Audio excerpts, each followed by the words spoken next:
Hi all, this is Saranya, physician associate. நம்ம இன்னைக்கு ஸ்ட்ரோக்குன்னு சொல்லக்கூடிய பக்கவாதத்தை பற்றி பார்க்க போகிறோம். இந்த பக்கவாதம் ரெண்டு வகைப்படும். ஒன்று இஸ்கீமிக் சொல்லுவோம், இன்னொன்று ஹெமரேஜிக் சொல்லுவோம். இஸ்கீமிக் ஸ்ட்ரோக்னா மூளைக்கு போகிற ரத்த குழாக்கள் அடைப்பு ஏற்படுறதுனால கரெக்டான டைமுக்கு பிரெயினுக்கு பிளட் சர்க்குலேஷன் ஆகாது. அதனால் மூளையோட செயல்பாடு இழக்கிறதுனால பலவீனங்கள் வரும். அதுக்கு பேர் தான் இஸ்கீமிக் ஸ்ட்ரோக். இன்னொன்று ஹெமரேஜிக் ஸ்ட்ரோக். மூளைக்கு போகிற ரத்த குழாக்களில் ப்ரெஷர் அதிகமாகிறதுனால அந்த ரத்த குழாக்கள் வெடித்து ரத்த கசிவு ஏற்படும் மூளைக்குள்ள. அது பேர் தான் ஹெமரேஜிக் ஸ்ட்ரோக்.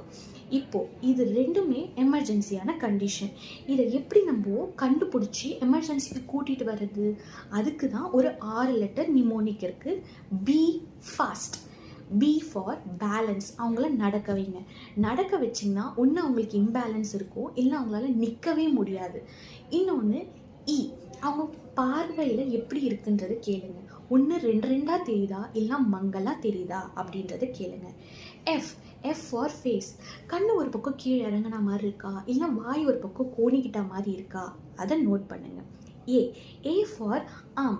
அவங்க கையை தூக்க சொல்லுங்கள். அவங்களுக்கு டுவர்ட்ஸ் த கிராவிட்டியோட போகும். அவங்களால லிஃப்ட் பண்ண முடியாது. லிஃப்ட் பண்ணாலும் ஒரு பக்கம் வீக்காக இருக்க மாதிரி அவங்க ஃபீல் பண்ணுவாங்க. Next S for speech. அவங்கக்கிட்ட பேச்சு கொடுங்க.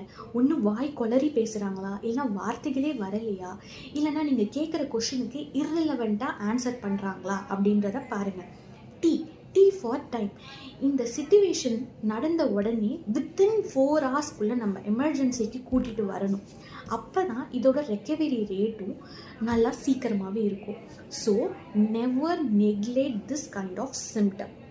இது உங்களை சுற்றி இருக்கிறவங்களுக்கோ இல்லை இது உங்கள் ரிலேட்டிவ்க்கோ இந்த மாதிரிலாம் இருந்துச்சுன்னா ஆஸ் சூன் ஆஸ் பாசிபிள் நம்ம எமர்ஜென்சிக்கு கூட்டிகிட்டு போயிட்டு இமேஜிங் பண்ணிவிட்டு இது என்ன வகையான ஸ்ட்ரோக் அப்படின்னு நம்ம கண்டுபிடிச்சி அதுக்கு ஏற்றாப்புல நம்ம ட்ரீட்மெண்ட் ஆரம்பிக்கணும்.